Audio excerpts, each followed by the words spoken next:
Police are the biggest crybabies in America. Can you think of any other profession who is idolized in movies and TV, who are the subjects of nearly every book on society, who get standing ovations no matter how many unarmed people they kill? Being a cop is one of the safest professions in America, though to let the cops tell it, you'd think it was the single most dangerous. The white media, and the black media for that matter, hasn't told you this, but I will. I want you to spread this video. Repost it on your channel. Today. We need to get the facts out there. Blue lives matter to everyone, except the cops themselves. When it comes to cop killings, the police have been crying wolf for decades, and nobody has pointed this out. Until now. First, let me tell you how safe being an American cop is. Consider this. According to the U.S. Bureau of Labor Statistics, for every 100,000 cops in America, only 12 die on the job. 12 out of 100,000.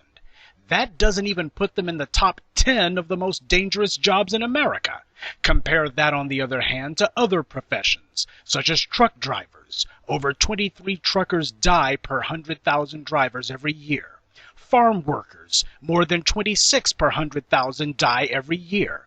Garbage workers, yep, you heard me right. Over 36 trash and recyclable materials collectors die per 100,000 a year. That's triple the rate at which cops die. Think you'll see any white people holding any Respect the Trash rallies? So you see, according to the federal government's own statistics, trash men are 3 times more likely to die on the job than cops, farm workers more than twice as likely. Yet who do we see being praised and protected by the media, politicians, and white public? You want to know why? Because farm workers and trash men are not the enforcement arm of white supremacy. The police are. So you see, there are plenty of other jobs far more dangerous than being a cop, but I think the point is made. Even when you look at the cops who die, it only makes it more clear the most dangerous threat to the police are the police themselves. Let's deal with the comparative handful of cops who die annually. We'll use the cops' own statistics to expose the fraud they and the media have pulled on the public. This is the National Law Enforcement Officers Memorial Fund website. They're pretty much the go-to source for stats regarding police fatalities. Ever since Ferguson and Baltimore, the police have claimed there's been a war on cops, right? Patrick Lynch, the chief thug of the NYPD, said it himself, as has Sheriff Oreo on Fox News. Police chiefs and sheriffs nationwide, as well as right-wing and even mainstream media figures, have been decrying the war on cops. The Black Lives Matter movement has opened the floodgates of anti-police violence, right? 2015 is the year of the cop killer, right? This year, officers are being gunned down left and right. In 2015, cops are being targeted in unprecedented numbers. Only they're not. According to the cops' own stats, the number of cops killed by firearms this year is down 21% from last year. In other words, the cops are safer since Ferguson and Baltimore.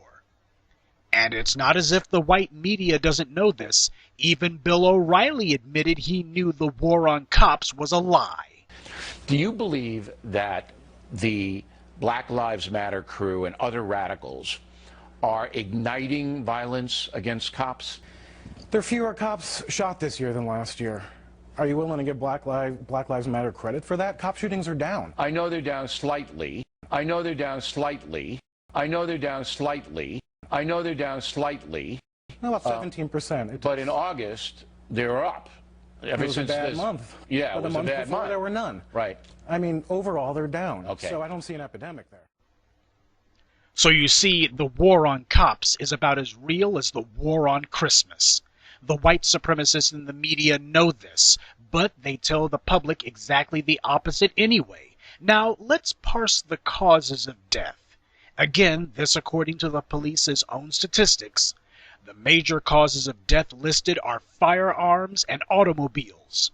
You should have noticed that they differentiate car crash and struck by vehicle into two separate categories, as if it matters whether you were in a car or not if you die as the result of a vehicle collision.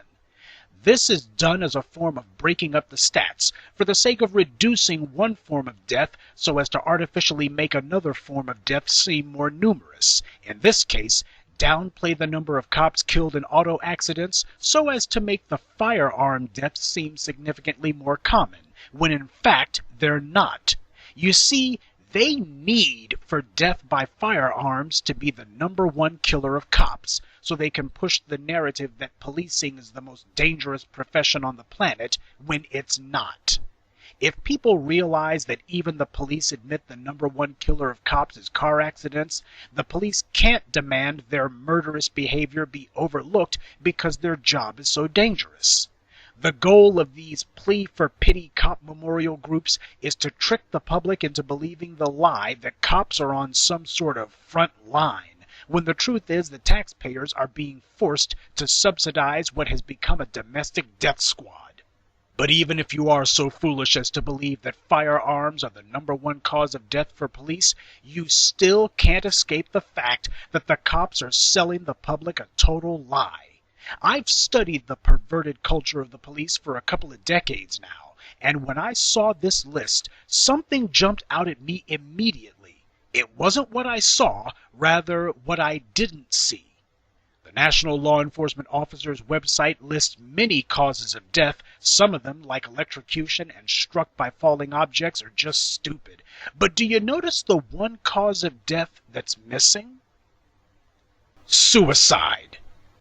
The dirty little secret in law enforcement is that more cops die by suicide than die in the line of duty.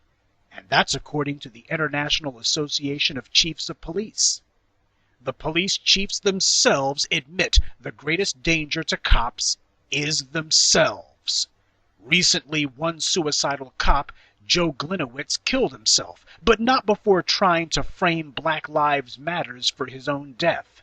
And the reason why? Because he'd been robbing a children's charity. That's what you get for backing the badge. This shows just how perverted police culture is and always has been. The white supremacists were not saddened to learn Glinowitz killed himself, though they were saddened to realize that they wouldn't be getting any more propaganda value out of him. They were glad to mention him morning, noon, and night until they realized that the party was over. And as for the police, they were disheartened that he killed himself, but not one of them showed a shred of surprise. They deal with this on a near-daily basis. The police know how common suicide is among them, but the media has refused to tell the public. Blue lives matter to everyone but the police and the media. And I'm not going to get into the two cops in Louisiana who were indicted after getting into a shootout with a white thug. They're learning the same lesson that Asian cop in New York learned after he murdered Akai Gurley. The Police Benevolent Association is nowhere to be found. Fox News isn't telling the public how dangerous cops' jobs are now, or how they only have split seconds to react to a dangerous situation. The white supremacists aren't calling the dead child a thug in training, even though his father was a career criminal with a record long as my arm. All of a sudden, the media and the white public want justice when cops kill someone. Yep, blue lives matter all right, but only if they're white. If Fox News and their white supremacist allies really wanted to support the police, they'd be calling for more mental health programs and psychological counseling for police. If the cops wanted to help themselves, they'd stop scaring one another with the culture of fear that deludes cops into thinking that every day will be his last. The police have lost their legitimacy, and when that occurs, no one will care what happens to them.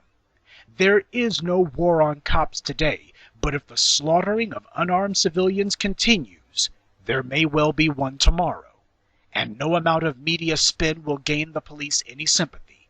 When you've cried wolf as long and loudly as the cops have, your credibility dies long before your legitimacy does. The white supremacists cheering on the police have created a maze the cops can't get through. One lie after the other, forming a house of cards that will leave a public disgusted with the police in general. It's time the cops faced their lies and were called out on it. Because the truth is, blue lives only matter if a black person takes them. As I said before, repost this video on your own channel. Beyond that, lend your voice to this effort. The media's job is to cover the truth, and ours is to expose it. So get to it.